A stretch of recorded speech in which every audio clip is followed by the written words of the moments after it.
荔枝坐果後用乜嘢熱面肥？呢啲都係果農每年難以選擇嘅。去到農資店，通常都係配幾種咁多。有啲粉絲就問紅橙哥有冇啲實用簡單嘅熱面肥？大家好啊！今日呢就係4月6號啦。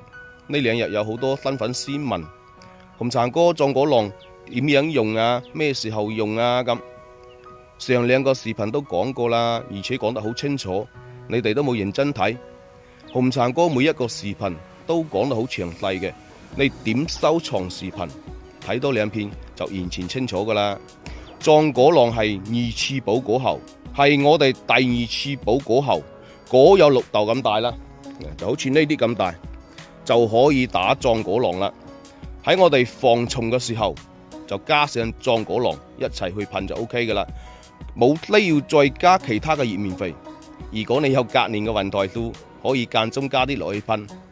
壯果囊呢可以加強細胞分裂，增強細胞嘅數量，促進器官形成，促進果實嘅橫向生長同埋縱向生長，提高果實嘅膨大率同埋產量，從而去改善品質。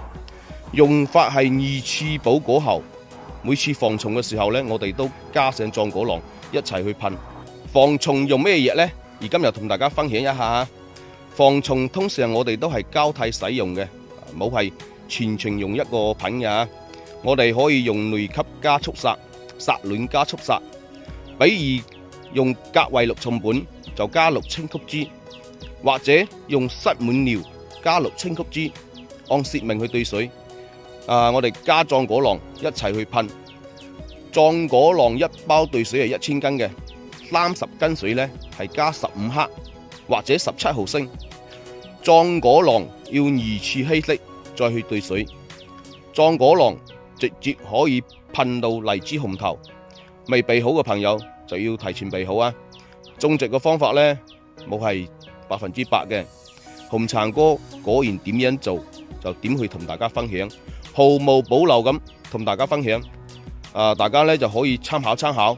紅橙哥嘅果園呢，亦都歡迎大家近嘅朋友可以隨時來果園指導下工作。祝大家身體健康。呢啲係紅橙哥嘅，依家好大噶啦，瓜果都比較理想，加油啊！